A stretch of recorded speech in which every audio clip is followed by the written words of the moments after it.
नमस्ते दोस्तों, स्वागत है आप सभी का home science classes with Mohini ma'am में। सबसे पहले तो मैं सभी बच्चों को धन्यवाद कहना चाहूँगी जिन्होंने हमें बहुत प्यार और सपोर्ट दिया है। उसके बाद मैं क्लास स्टार्ट करती हूँ, ठीक है। तो सभी के लिए अर्श यादव हैं, ललिती देवी हैं, एक और भी लोग हैं जैसे कि प्रतिभा यादव हैं, शायद यादव जो भी हो सरनेम, मतलब प्रतिभा नेम है। तो इस तरीके से आराधना शर्मा, मैं सभी को धन्यवाद करती हूँ। जो लोग रह गए हैं वो भी बुरा ना माने, ठीक है। तो स्टार्ट करते हैं क्लास। क्वेश्चन 1 क्या है, पढ़िए आप एक बार। सभी प्रकार के प्रदूषण की जननी कहलाती है। ए है जनसंख्या, बी है पर्यावरण, सी है कार्बन मोनोऑक्साइड, डी है सीएनजी। सभी प्रकार के प्रदूषण की जननी क्या कहलाती है? तो हमारा ऑप्शन यहाँ पर होगा ए ऑप्शन, जनसंख्या। सभी प्रकार के जो प्रदूषण होते हैं वो जनसंख्या के कारण ही पड़ते हैं। पर्यावरण प्रदूषण है, जनसंख्या के कारण है, ठीक है। जनसंख्या ही क्या करता है, पेड़ पौधे ज़्यादा भाई जितनी ज़्यादा जनसंख्या होगी उतनी ज़्यादा आवश्यकता होगी, उतने ज़्यादा पेड़ पौधे वगैरह काटे जाएंगे, ठीक है। उतनी ही ज़्यादा हर चीज़ की खपत होगी।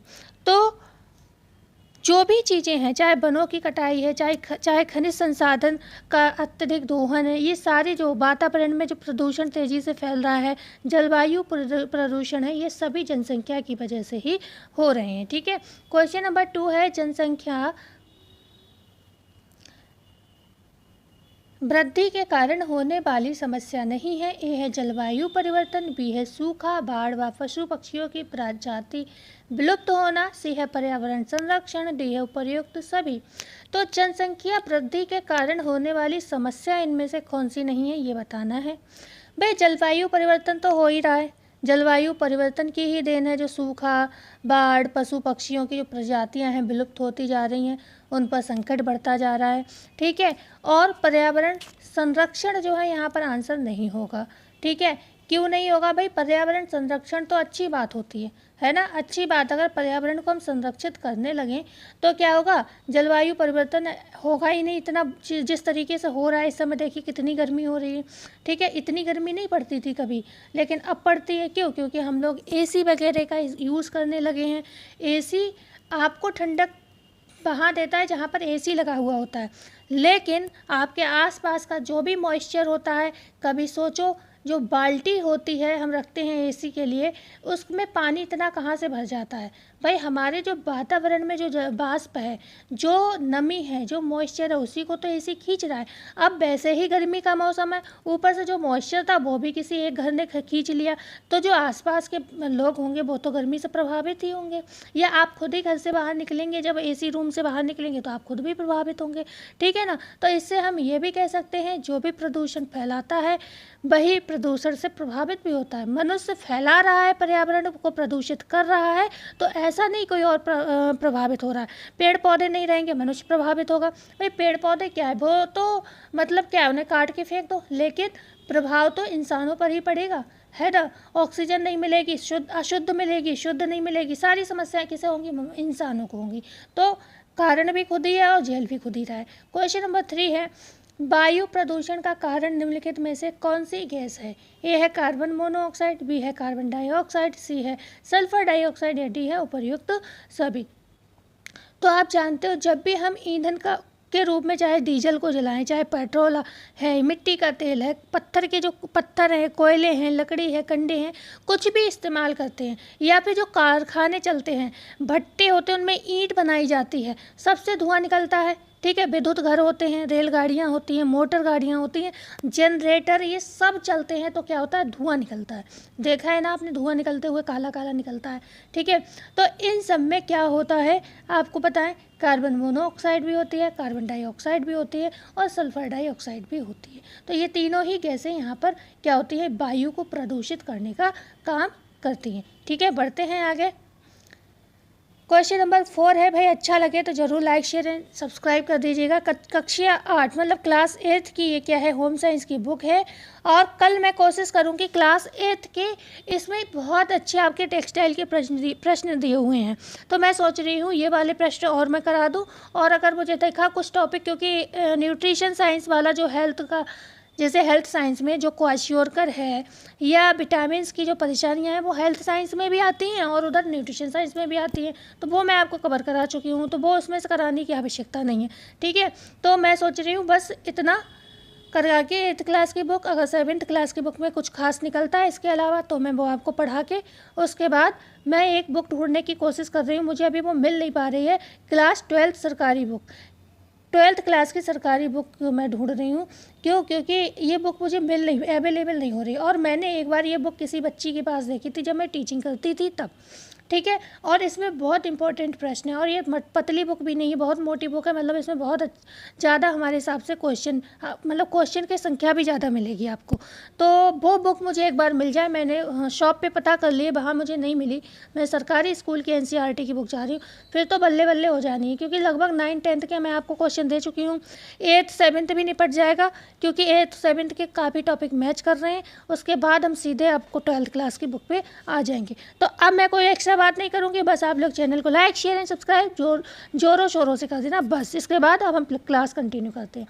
क्वेश्चन 4 है, वायु प्रदूषण रोकने के लिए महानगरों में सरकार ने निम्नलिखित में से किसके प्रयोग द्वारा वाहन चलाना अनिवार्य कर दिया है? क्या पेट्रोल, डीजल, बिजली या CNG? ठीक है, तो अब आप यहाँ पर आंसर बिजली अभी मत करिएगा, क्योंकि बिजली वाली जो है अभी गाड़ियाँ हर जगह अवेलेबल नहीं है। CNG इसका आंसर होगा। आप देखते हो जितने भी ऑटो वगैरह हैं वो CNG से चलते हैं। ठीक है, CNG से चलते हैं। तो मतलब सरकार ने क्या किया, जो भी महानगर है वहाँ प्रदूषण कम हो, महानगरों में क्या हो, प्रदूषण कम हो, तो उन्होंने क्या किया है, CNG जो कंप्रेस्ड नेचुरल गैस होती है, ठीक है, कंप्रेस्ड, इसकी फुल फॉर्म पूछी गई है आपसे होम साइंस में, कंप्रेस्ड नेचुरल, ठीक है, नेचुरल गैस। ओके, तो इसकी फुल फॉर्म आपसे कई बार पूछी गई है, नोट कर लीजिएगा। तो कंप्रेस्ड नेचुरल गैस जो है ये CNG के विषय में मतलब परमिशन गवर्नमेंट ने दे दी है। क्या होता है इस गैस के यूज़ से? इसमें क्या होता है, ये सीसा रहित होती है। ठीक है, ये सीसा रहित गैस होती है। अगर आपसे पूछा जाए इसमें क्या नहीं होता, तो ये सीसा रहित गैस होती है, इसलिए ये क्या होता है, हमारे लंग्स वगैरह को इफेक्ट नहीं करती है। ठीक है, क्वेश्चन नंबर 5 है, ताजमहल के सफ़ेद संगमरमर का रंग धूमिल पड़ता जा रहा है, किसके कारण? ध्वनि प्रदूषण के कारण, वायु प्रदूषण के कारण, धूल प्रदूषण के कारण, या निम्न में से सभी? तो ताजमहल जो है उसके ऊपर आप जानते हो सफ़ेद संगमरमर लगा हुआ है।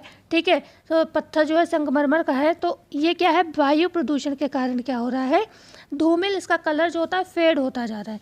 ठीक है, तो इतना याद रहेगा, बढ़ते हैं आगे। क्वेश्चन 6 है, शहरों में बढ़ते वायु प्रदूषण का कारण है कल कारखाना, यातायात के साधन, जनरेटर के कारण, डी है निम्न में से सभी।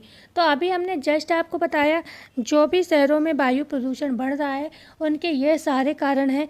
कारखाने से क्या होता है, विषैला धुआं निकलता है और वो वायुमंडल में जाता है, वायुमंडल को दूषित करता है। यातायात से भी क्या होता है, धुआं निकलता है जिसमें कार्बन मोनोऑक्साइड के कण पाए जाते हैं, कार्बन डाइऑक्साइड भी होता है और सल्फर डाइऑक्साइड भी होता है, जो हमें कहीं ना कहीं नुकसान देता है। ठीक है, तो ये सारी चीज़ें हो जाएंगी। जनरेटर का शोर भी जो है, शोर में क्या होता है, ध्वनि होती है, तो वो ध्वनि प्रदूषण भी पैदा करता है, और वायु प्रदूषण, क्योंकि जनरेटर से भी धुआं वगैरह निकलता है।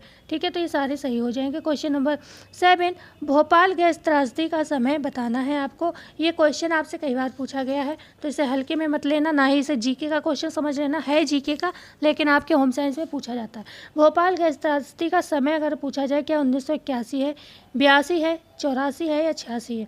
तो यहाँ पर जो राइट आंसर होगा वो होगा 1984। अगर डेट भी पूछ ली जाए, क्योंकि इसको पूरा डिटेल कई बार पूछा गया है, तो ये होगा 3 दिसंबर 1984, 3 दिसंबर 1984 ये समय रहेगा। कहाँ हुई थी गैस त्रासदी? ये मध्य प्रदेश की राजधानी थी। मध्य प्रदेश की राजधानी थी कौन? भोपाल। ठीक है, यहीं ये गैस त्रासदी हुई थी। किसके कारण हुई थी ये? किसके कारण ये हुई थी त्रासदी? ये हुई थी मिक गैस, MIC, जिसको कहते हैं क्या, मिथाइल आइसोसाइनाइड। ठीक है, सॉरी, मिथाइल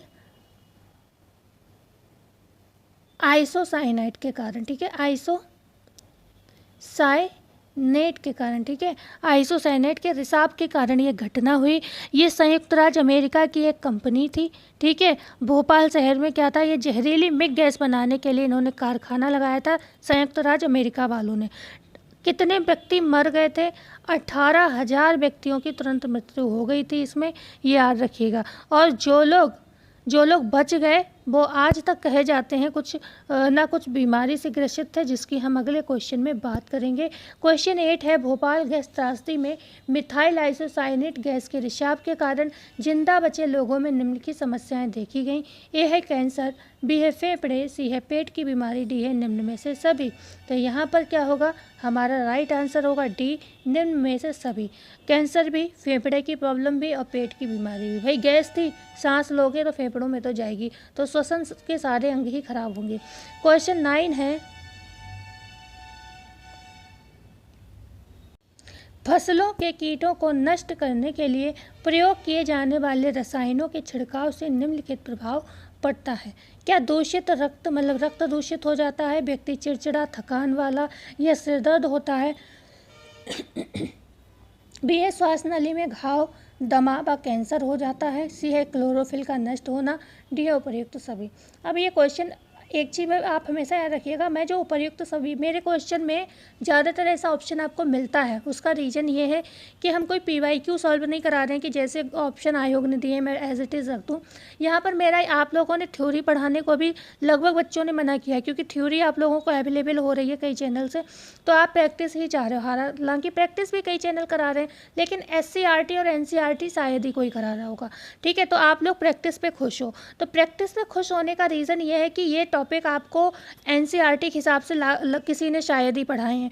तो जब आपने पढ़ा नहीं है पूरा, तो मैं चाहती हूँ पूरा आपको पता चल जाए। जैसे अब ये क्वेश्चन है, इसमें आपको सब पता चल गया है कि फसलों में, कृषि में जो कीट को नष्ट करने के लिए जो रसायनों का छिड़काव किया जाता है, उससे कीट तो मरते ही मरते हैं, उसके साथ साथ और क्या समस्या होती है। देखो, रक्त भी हमारा दूषित हो जाता है, क्योंकि कहते हैं इन फसलों में कहीं ना कहीं रसायन का अंश रह जाता है, ठीक है। तो रक्त भी हमारा दूषित हो जाता है। अब दूषित क्यों होता है? क्योंकि हम वो चीज़ खाते पीते हैं, पानी में मिल गया, हम पानी भी पीते हैं, ठीक है। तो उसकी वजह से जब रक्त दूषित होगा तो क्या होगा, थकान महसूस होगी, सिर दर्द होगी, व्यक्ति चिड़चिड़ा, परेशान, आलसी सा हो जाएगा। सब कुछ पता चल गया। बी ऑप्शन है, श्वास नली में घाव हो जाएगा। घाव होगा मतलब कहीं ना कहीं सांस लेने में प्रॉब्लम होगी, तो दमा होगा, सांस फूलेगी और फिर अल्सर का रूप ले लेगी वो एक समय बाद, तो वो कैंसर बन जाएगी, ठीक है। और क्लोरोफिल भी मैंने डाला, क्यों? क्योंकि जो पत्तियों में क्लोरोफिल होता है, हरी पत्तियों में क्लोरोफिल होता है, जो पानी और सूर्य की किरणों से बनता है, तो इसका फोटोसिंथेसिस के प्रोसेस से बनता है, तो ये भी नष्ट हो जाता है। तो आपको सब पता चल गया। अब आपने थ्योरी भी नहीं पढ़ी और ऐसा भी नहीं आपको कुछ पता नहीं, यहाँ मैं आपको सब बता देती हूँ, आपको पता चल गया। अब आपके एग्जाम में जो क्वेश्चन आए, अगर आपको ये सारे ऑप्शन पता होंगे, इनमें से जो मिले चौका मार के चले आना, ठीक है। चौका का है, छक्का मारना सीधे आप, ओके। क्वेश्चन नंबर 10 है, ध्वनि प्रदूषण के प्राकृतिक कारक है। ए है ज्वालामुखी विस्फोट, बी है आंधी तूफान से उठी समुद्र की ऊंची लहरें, सी है चट्टानों के टकराने से हुई आवाज़ें, डी है निम्न में से सभी। तो आपसे क्वेश्चन में पहले तो ये देखो कि पूछा कहाँ किया जा रहा है। मैंने तो यहाँ बता दिया प्राकृतिक कारक है, लेकिन आयोग आपसे ऐसे भी क्वेश्चन बना सकता है कि ध्वनि प्रदूषण का प्राकृतिक कारक नहीं है। अब आपको ये जब पता होंगे तभी तो आप लगा पाओगे कि कौन कौन से प्राकृतिक हैं। कई बार तो हम पूरा क्वेश्चन ही नहीं पढ़ते, बस हमने देख लिया ध्वनि प्रदूषण के कारक क्या है, ये देखा ही नहीं कि प्राकृतिक पूछ रहा है या कौन से पूछ रहा है, ठीक है। तो ये याद रखना, प्राकृतिक कारक की बात हो रही है। तो ज्वालामुखी आप जानते हैं नेचुरल प्रोसेस है, आंधी तूफान ये भी आपके हाथ में नहीं, ये भी नेचुरल प्रोसेस है, ठीक है। समुद्र की जो ऊंची ऊंची लहरें उठती ये भी वही नेचुरल है, और चट्टानें एक दूसरे से टकराती हैं और आवाज़ पैदा करती हैं, तो ये भी सब ध्वनि प्रदूषण है। और कौन सा वाला है? प्राकृतिक है। तो डी ऑप्शन बिल्कुल करेक्ट हो जाएगा। सो ओके, सारे ऑप्शन पता चल गए आपको। क्वेश्चन नंबर 11 है, आंध्र प्रदेश के पसरपुड़ी गांव में खनिज तेल का कुआं खोदते समय कौन सी गैस निकलने के कारण आग लग गई थी? और ये क्वेश्चन किसका है? ये आग लगी, आप सोचोगे धुआं निकला तो वायु प्रदूषण का क्वेश्चन ये नहीं है, ठीक है। ये क्वेश्चन है ध्वनि प्रदूषण का। अब आप को मैं बताऊंगी कैसे। जब ये आग लगी कहाँ, परसपुड़ी जगह में। परसपुड़ी एक गांव था, कहाँ का, आंध्र प्रदेश का। यहाँ जब ये आग लगी, यहाँ गड्ढा खोदा जा रहा था खनिज तेल के लिए, ठीक है, खनिज तेल का एक कुआं खोदा जा रहा था। उसमें से अचानक से कौन सी गैस निकलने लगी, मीथेन गैस निकलने लगी, ठीक है। ऑप्शन दिख रहे हैं, ईथेन, मीथेन, प्रोपेन, ब्यूटेन। तो कौन सी गैस निकलने लगी, यहाँ पर मीथेन गैस निकलने लगी। और मीथेन गैस निकलने से क्या हुआ, वहाँ लग गई आग। अब जो आग बताई जाती है निकली, वो आग का जो शोर था वो इतना विकट था, कितना था, लगभग 82 से सुना जा, 82 से 93, ठीक है, 93, 82 से 93 तक उसकी जो डीबी थी, मतलब मापन किस में करते हैं, डेसिबल में मापन करते हैं ना उसका।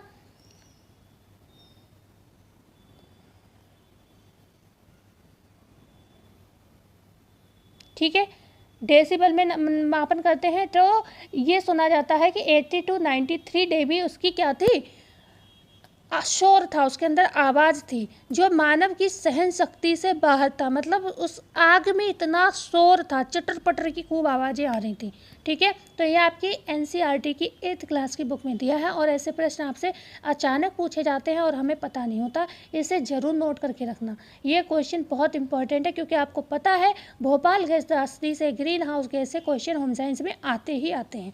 तो ये भी क्वेश्चन आपसे पूछा जा सकता है। तो वो गैस हम बता देते हैं, मीथेन थी।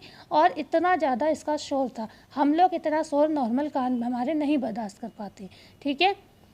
क्वेश्चन नंबर 12 है, ग्रीन हाउस प्रभाव के लिए जिम्मेदार गैस है। ए है कार्बन डाइऑक्साइड व मीथेन, बी है नाइट्रस ऑक्साइड व हाइड्रोक्सिल रेडिकल, सी है क्लोरोफ्लोरोकार्बन, डी है निम्न में से सभी।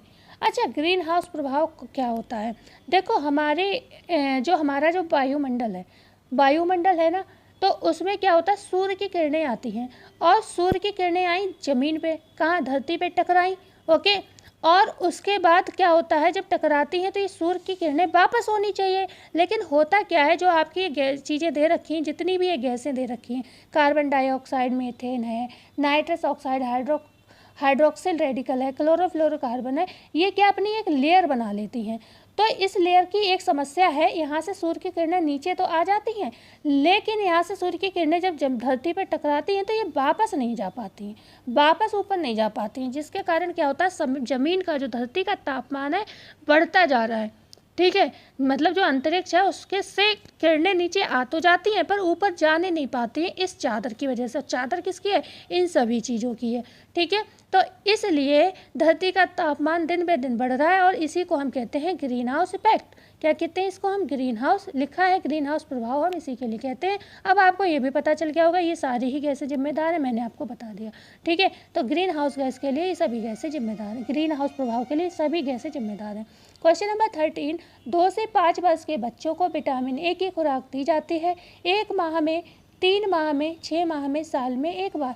तो जब भी 2 से 5 वर्ष के मतलब विटामिन, और ये भी क्वेश्चन बना हुआ है, ये क्वेश्चन भी पूछा गया है, ठीक है। क्योंकि ऐसा नहीं है, मैं भी प्रैक्टिस करके आई, मैंने भी खूब प्रैक्टिस की है होम साइंस में। ऐसा नहीं कि मैं आपको पढ़ाने लगी और मुझे याद आता है जब मैं क्वेश्चन बनाती हूँ, अरे ये क्वेश्चन मैंने देखा था। हाँ, एग्जैक्ट नहीं बता सकती हूँ कि भाई किस ईयर के पेपर में आया, लेकिन इतना तो याद रहता ही है कि हाँ ये पेपर मैंने PYQs में देखा है। तो 6 माह में विटामिन ए की खुराक दी जाती है। कितने साल के बच्चों को दी जाती है, ये भी ध्यान रखिए, 2 से 5 वर्ष के, क्योंकि इन बच्चों में रतौंधी की समस्या ज़्यादा देखने को मिलती है। क्वेश्चन नंबर 14 है, फाइलोरिया रोग किस मच्छर से फैलता है। फाइलेरिया जो रोग होता है ये किस मच्छर से फैलता है, क्या एंडीज एजिप्टी मच्छर से फैलता है, या क्यूलेक्स से फैलता है, या मादा एनाफिलीज से फैलता है, या निम्न में से सभी। तो जो फाइलेरिया रोग होता है, तो फाइलेरिया रोग जो होता है क्यूलेक्स मच्छर से फैलता है, ठीक है, क्यूलेक्स मच्छर से ये फैलता है। इन मच्छरों की एक विशेषता याद रखना, एक तो ये क्या होता है, अंधेरे में, जो कमरे में अंधेरा होता है ना, वहाँ पर मतलब रहते हैं या पनपते हैं, कुछ भी कह सकते हो।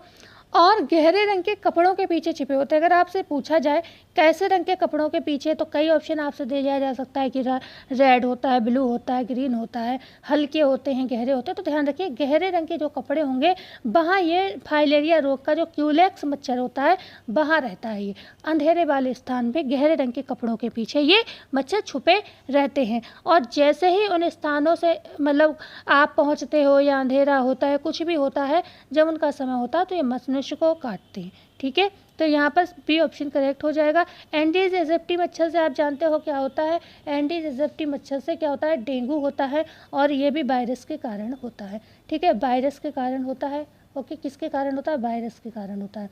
कौन सा, डेंगू। और मादा एनाफिलीज मच्छर को भी आप जानते हो क्या है, ये मलेरिया का कारण है, मलेरिया का कारण है। और ये क्या है, एक प्रोटोजोआ है। ठीक है, ये प्रोटोजोआ के कारण होता है। ठीक है, क्या है, प्रोटोजोआ है, प्रोटोजोआ।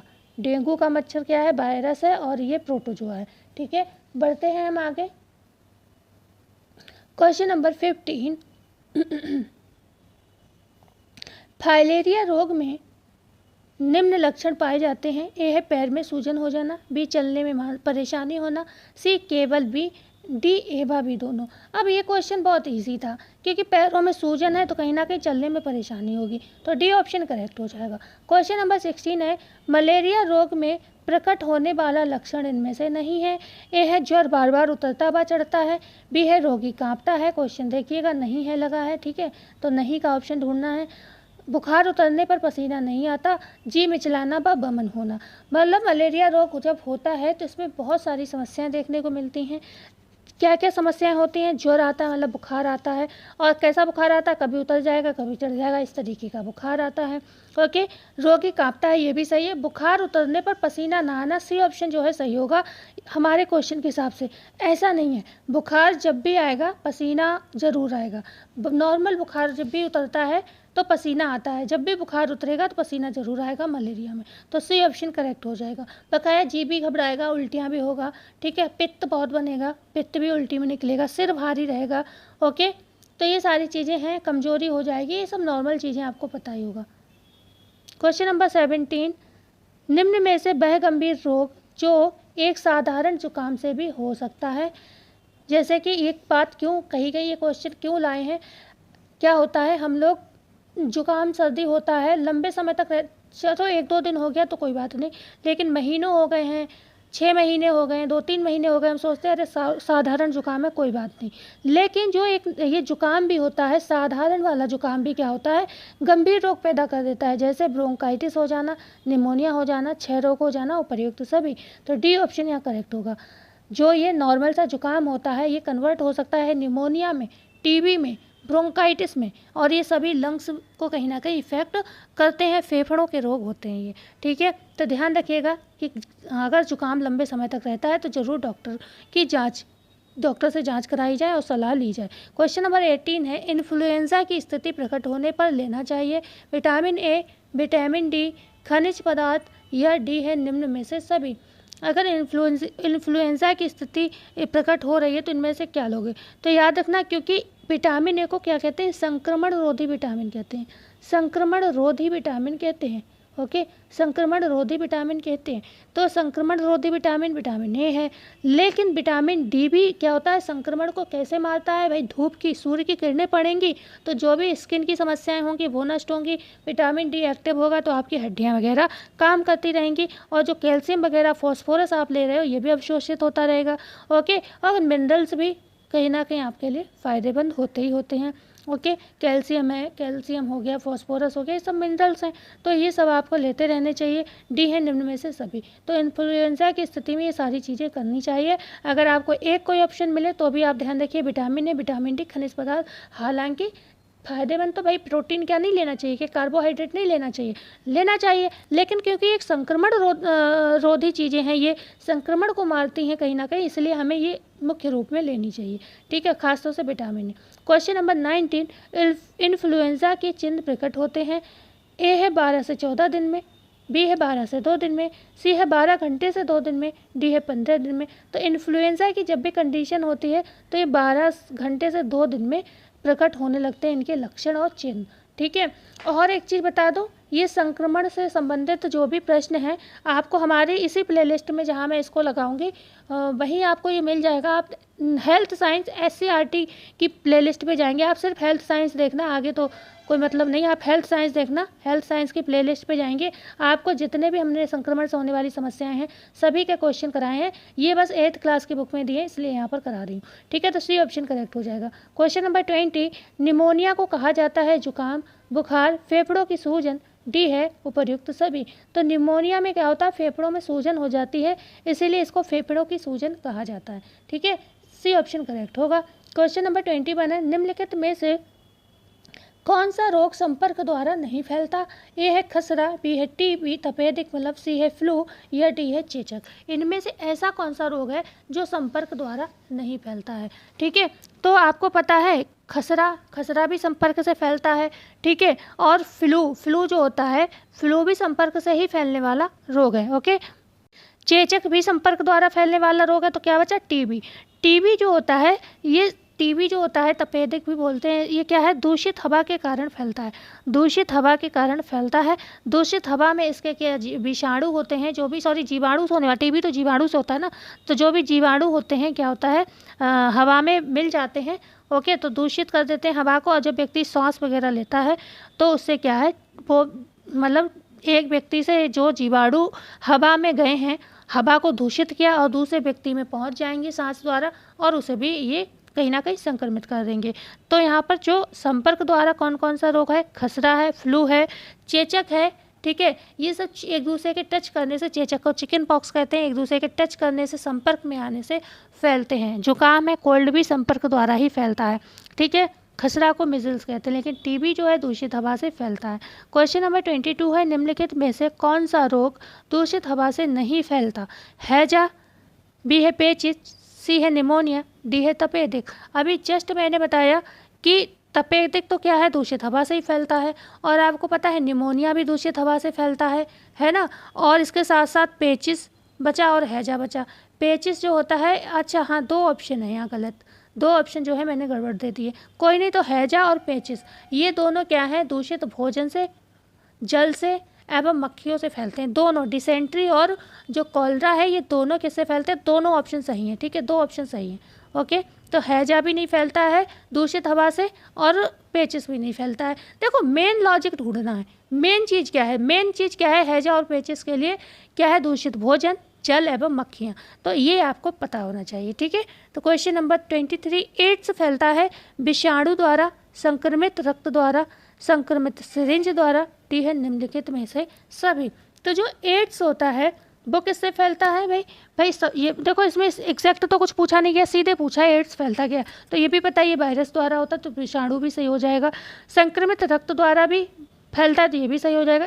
एक दूसरे की सिरिंज इस्तेमाल कर ली जाए, मान लो किसी एड्स व्यक्ति को सिरिंज लगाई गई और दूसरे नॉर्मल व्यक्ति को वही सिरिंज लगा दी जाए, इसीलिए तो कहते हैं सिरिंज को हमेशा चेक करना चाहिए, नई खोली गई है या नहीं खोली गई। तो डी ऑप्शन यहाँ करेक्ट होगा। हालांकि अब तो लगभग डॉक्टर वगैरह अवेयर हैं, वो खुद ही ये काम करते हैं, लोग भी अवेयर हैं, लेकिन पहले के समय में ऐसी चीज़ें ज़्यादा होती थी। तो डी ऑप्शन यहाँ सही हो जाएगा। एड्स जो है फैलता है विषाणु द्वारा भी, संक्रमित रक्त द्वारा भी, और संक्रमित सिरिंज द्वारा, डी ऑप्शन सही हो जाएगा। क्वेश्चन नंबर 24 है, स्वाइन फ्लू निम्नलिखित में से किस जीव के द्वारा फैलता है? ए है सुअर, बी है मुर्गी, सी है बत्तख, डी है उपर्युक्त सभी। तो जो स्वाइन फ्लू होता है, सबसे पहले तो याद रखो किससे, सुअर से फैलता है, सुअर से फैलता है। खास तौर से जो सुअर होता है बीमार होगा, किसी भी तरीके की बीमारी के संपर्क में होगा, तभी क्या होगा, सुअर से ये समस्या फैलेगी। जो स्वाइन फ्लू है ये एक वायरस है, ठीक है, विषाणु है, ये भी ध्यान रखिएगा, पूछा जाए कि स्वाइन फ्लू क्या है तो ये विषाणु है, ठीक है। और क्या होता है इसमें मैं आपको बता दूँ, इसका जो वाहक है तो क्या है, कौन सा वायरस है, H1N1, ठीक है। H1N1 वायरस के द्वारा ये स्वाइन फ्लू फैलता है, ठीक है, इतना याद रहेगा। अब हम थोड़ी सी बात कर लेते हैं मुर्गी और बत्तख की। मुर्गी है, बत्तख है, और भी कुछ जीव हैं जो किसे को फैलाते हैं, वर्ल्ड फ्लू को फैलाते हैं, वर्ल्ड फ्लू को फैलाते हैं। और जो वर्ल्ड फ्लू होता है, इसका जो वायरस है क्या है, तो ये ए वायरस संक्रमण के कारण फैलता है। रुक जाओ एक सेकेंड। वर्ल्ड फ्लू जो है वो किससे, ए वायरस संक्रमण के कारण फैलता है। और ए वायरस कौन सा है, H5N1 H5N1, ठीक है, H5N1। और ये प्रश्न आपसे पूछे गए हैं, थोड़ा टाइम हो गया लेकिन ये प्रश्न सारे आपसे पूछे गए हैं। तो वायरस क्लियर हो गया। ए वायरस H5N1, ठीक है, H5N1 से ये फैलता है।